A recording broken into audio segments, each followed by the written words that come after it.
ಶರಣೆಯರ ತತ್ವ ಸಿದ್ಧಾಂತಗಳನ್ನು ಪ್ರತಿಯೊಬ್ಬರೂ ಜೀವನದಲ್ಲಿ ಅಳವಡಿಸಿಕೊಳ್ಳಬೇಕು ಎಂದು ವಿಶ್ವಗುರು ಶಿಕ್ಷಣ ಸಂಸ್ಥೆ ಅಧ್ಯಕ್ಷ ನಾಗರೆಡ್ಡಿ ಪಾಟೀಲ್ ಕರ್ದಾಳ್ ಹೇಳಿದ್ದಾರೆ. ಪಟ್ಟಣದ ಶ್ರೀ ಚೌಡೇಶ್ವರಿ ದೇವಾಲಯ ಆವರಣದಲ್ಲಿ ಶ್ರೀ ಚೌಡೇಶ್ವರಿ ದೇವಸ್ಥಾನ ಟ್ರಸ್ಟ್ ವತಿಯಿಂದ ಹಮ್ಮಿಕೊಂಡಿದ್ದ ಶ್ರೀ ಗುಡ್ಡಾಪುರ ದಾನಮಾದೇವಿ ಪುರಾಣ ಕಾರ್ಯಕ್ರಮ ಹಾಗೂ ಶ್ರೀ ರಾಮಲಿಂಗ ಚೌಡೇಶ್ವರಿ ಮತ್ತು ಶ್ರೀ ಬನಶಂಕರಿ ದೇವಿಯ ಜಾತ್ರಾ ಮಹೋತ್ಸವವನ್ನು ಉದ್ಘಾಟಿಸಿ ಮಾತನಾಡಿದ ಅವರು, ಈಗಿನ ಕಾಲದಲ್ಲಿ ಶರಣೆಯರು ಆಗದಿದ್ದರೂ ಪರವಾಗಿಲ್ಲ, ಅವರ ತತ್ವ ಆದರ್ಶಗಳನ್ನು ಜೀವನದಲ್ಲಿ ಅಳವಡಿಸಿಕೊಂಡು ಪರಿವರ್ತನೆಯಾಗಬೇಕೆಂದು ಹೇಳಿದರು. 12ನೇ ಶತಮಾನದಲ್ಲಿ ಶರಣೆಯರು ಹುಟ್ಟಿದ್ದಾರೆ, ಆದರೆ ನಂತರದ ದಿನಗಳಲ್ಲಿ ಶರಣೆಯರು ಜನ್ಮ ತಾಳಿಲ್ಲ, ಯಾಕೆ ಎನ್ನುವುದು ಪ್ರಶ್ನೆಯಾಗಿದೆ ಎಂದರು. ದಿಗ್ಗಾಂವ್ ಶ್ರೀ ಸಿದ್ಧವೀರ ಶಿವಾಚಾರ್ಯರು, ಬೆಳಗುಂಪ ಶ್ರೀ ಪರ್ವತೇಶ್ವರ ಶಿವಾಚಾರ್ಯರು ಆಶೀರ್ವಚನವನ್ನು ನೀಡಿದರು. ಪುರಸಭೆ ಮಾಜಿ ಅಧ್ಯಕ್ಷ ಚಂದ್ರಶೇಖರ್ ಕಾಶಿ, ಕಾಂಗ್ರೆಸ್ ಅಲ್ಪಸಂಖ್ಯಾತರ ಅಧ್ಯಕ್ಷ ಮುಕ್ತಾರ್ ಪಟೇಲ್, ಉದ್ಯಮಿ ಚಂದ್ರಶೇಖರ್ ಸಾತನೂರ್, ಬ್ಯಾಡ್ಮಿಂಟನ್ ಅಸೋಸಿಯೇಷನ್ ಉಪಾಧ್ಯಕ್ಷ ಸಂತೋಷ್ ಕಲಾಲ್, ಕಾರ್ಯದರ್ಶಿ ಬಾಬು ಕಾಶಿ, ಪತ್ರಕರ್ತರ ವೀರೇಂದ್ರ ಕೊಲ್ಲೂರ್, ಕಾಶಿನಾಥ್ ಗುತ್ತೇದಾರ್, ಜಗದೇವ್ ಕುಂಬಾರ್, ಆನಂದ್ ರೆಡ್ಡಿ, ಚಂದ್ರಶೇಖರ್ ಬಳ್ಳ, ನಜೀರ್ ಅಡ್ಕಿ, ಪ್ರೀತಿ ಸೂರ್ಯವಂಶಿ ಸೇರಿದಂತೆ ಅನೇಕರು ವೇದಿಕೆಯಲ್ಲಿ ಹಾಜರಿದ್ದರು. ಶ್ರೀ ವೀರೇಶ್ವರ ಪುಣ್ಯಾಶ್ರಮ ಪುಟ್ಟರಾಜ ಶಾಸ್ತ್ರಿಗಳು ಪ್ರವಚನವನ್ನು ನೀಡಿದರು. Annarai ವೀವಣಿ, RJ32 Kannada news, Chittapur.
एकमूर्ति त्रिभागं मकारं लिङ्गरूपस्य आकारं गुरुरूपकं नकारं जङ्गमाद्यं ओंकारस्य परशिवः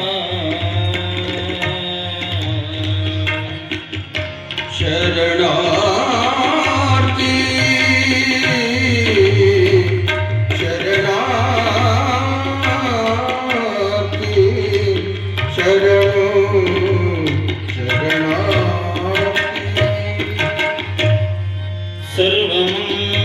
सर्वमङ्गलमाङ्गल्ये शिवे सर्वार्थसाधके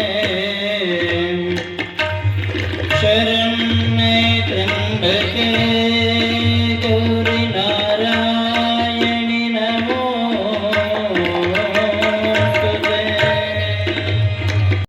ಈ ಗುರು ಪೂಜಾರ ಪಾದಗಳಿಗೆ ನಮಸ್ಕರಿಸುವ ಮುಖಾಂತರ ಈ ಕಾರ್ಯಕ್ರಮದಲ್ಲಿ ಮುಖ್ಯ ಅತಿಥಿಯಾಗಿ ಭಾಗಿಯಾದಂಥ ಚಂದ್ರಶೇಖರ್ ಕಾಶಿ ಅವರೇ, ಮುಕ್ತಾರ್ ಪಟೇಲ್ ಅವರೇ, ಚಂದ್ರಶೇಖರ್ ಸಾತೂರ್ ಅವರು ಒಳಗೊಂಡಂತೆ ನಾನು ಹೆಚ್ಚಿಗೆ ಮಾತನಾಡದೆ, ನನಗೂ ಕೂಡ ಮಾತಾಡೋದಕ್ಕೆ ದನಿ ಬಿದ್ದಿರೋದ್ರಿಂದ ಹೆಚ್ಚಿಗೆ ಮಾತನಾಡೋದು ಆಸಕ್ತಿ ಇರೋದಿಲ್ಲ.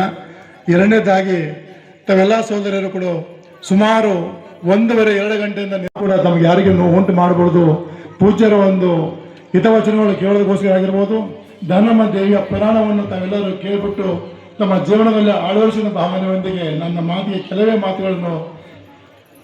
ದಾನಮ್ಮ ದೇವಿಯವರ ಪುರಾಣ ಸಾಮಾನ್ಯವಾಗಿ ನಮ್ಮ ಭಾಗದಲ್ಲಿ ಯಾರು ಹೆಚ್ಚು ನಾನು ಕೇಳಿರಲಿಲ್ಲ. ಕೆಲವೊಂದು ಭಾಗಗಳಲ್ಲಿ ಕೆಲವು ಶರಣೆಯರ ಬಗ್ಗೆ ಹೆಚ್ಚು ಪುರಾಣಗಳು ಹಚ್ತಾರೆ. ಈ ಭಾಗದಲ್ಲಿ ಇವರ ಪುರಾಣಗಳನ್ನು ನಾನು ನೋಡಿದ್ದು ಕೂಡ ಕೇವಲ 1-2 ಸ್ಥಳಗಳಲ್ಲಿ. ಗುಡ್ಡಪ್ಪ ದಾನಮ್ಮ ದೇವಿಯವರು ತಮಗೆ ಗೊತ್ತಿದ್ದ ಹಾಗೆ ಮಹಾರಾಷ್ಟ್ರದಲ್ಲಿ ಜನಿಸುವುದರ ಮುಖಾಂತರ, ಬಿಜಾಪುರಕ್ಕೆ ಸಮೀಪದ ಗ್ರಾಮದಲ್ಲಿ ಜನಿಸುವುದರ ಮುಖಾಂತರ, ಗುಡ್ಡಾಪುರದಲ್ಲಿ ಹೋಗಿ ಐಕ್ಯ ಆಗೋದ್ರ ಮುಖಾಂತರ ಅವರು ಲಿಂಗಮ್ಮ ಎಂಬ ಹೆಸರನ್ನು ಮಾರ್ಪಡುವುದರ ಮುಖಾಂತರ ಇಡೀ ತಮ್ಮ ಜೀವನದಲ್ಲಿ ದಾನ ಮಾಡೋದ್ರ ಮುಖಾಂತರ ಪರಿವರ್ತಿತ ಕಾರ್ಯಗಳ ಪರಿಹಾರವಾಗಿ ಮಾಡೋದ್ರ ಮುಖಾಂತರ ಅವರು ವೃದ್ಧಾಪ್ಯದಲ್ಲಿ ಹೋಗಿ ಆಯ್ಕೆ ಆಗಿ ಅವರ ಚರಿತ್ರೆಯನ್ನು ಬದಲಾಯಿಸಿಕೊಂಡು 12ನೇ ಶತಮಾನದಲ್ಲಿ ಸಾಮಾನ್ಯವಾಗಿ ಎಲ್ಲ ಶರಣರು ಕೂಡ ನನಗೆ ಅನಿಸ್ತದೆ 12ನೇ ಶತಮಾನದಲ್ಲೇ ಕೂಡ ಶರಣರು ಹುಟ್ಟಿದ್ರು. 12ನೇ ಶತಮಾನ ಅಂತ ಇತ್ತೀಚಿನ ದಿನಗಳಲ್ಲಿ ನಾವು ಯಾವ ಪುರಾಣಗಳಲ್ಲಿ ಕೇಳ್ತಾ ಇಲ್ಲ, ಶರಣರು ಕೂಡ ಹುಡ್ತಾ ಇಲ್ಲ ಅನ್ನೋದು ನನ್ನ ವೈಯಕ್ತಿಕ ಅಭಿಪ್ರಾಯ. ಯಾಕಂದರೆ ಬಸವಣ್ಣರು ಹುಟ್ಟಿದ್ರು ಅವಾಗೆ, ಹೇಮರೆಡ್ಡಿ ಮಲ್ಲಮ್ಮರು ಹುಟ್ಟಿದ್ರು ಅವಾಗೆ, ಅಂಬೇಡ್ಕರ್ ಚೇವಡೆಯವರು ಹುಟ್ಟಿದ್ರು. ಎಲ್ಲ ಶರಣರು ಕೂಡ ಏನಂದರೆ 12ನೇ ಶತಮಾನದಲ್ಲಿ ಮಾತ್ರ ಜನಿಸಿದರು. ಆದರೆ 12ನೇ ಶತಮಾನದ ನಂತರ ದಿನಗಳಲ್ಲಿ ಶರಣರು ಯಾಕೆ ಹುಡ್ತಾ ಇಲ್ಲ ಅನ್ನೋಕ್ಕೆ ನಾವು ಹೇಳೋಕ್ಕೆ ಸ್ವಲ್ಪ ತೊಂದರೆ ಆಗಬಹುದು. ಇವೆಲ್ಲ ಪುರಾಣ ಪ್ರವಚನಗಳು ಕೇವಲದ ಮುಖಾಂತರ ನಾವು ಯಾರೂ ಶರಣರು ಆಗಿಲ್ಲ, ಶರಣೀಯರು ಆಗಿಲ್ಲದರೂ ಕೂಡ ನಮ್ಮ ಜೀವನದಲ್ಲಿ ಆ ಶರಣಿಯರ ತತ್ವಗಳನ್ನು ಅಳವಡಿಸಿಕೊಂಡು ಹೋದರೆ ಸಾಕು ಅಂತೇಳಿ ಮಾತಾಡಲಿಕ್ಕೆ ಅವಕಾಶ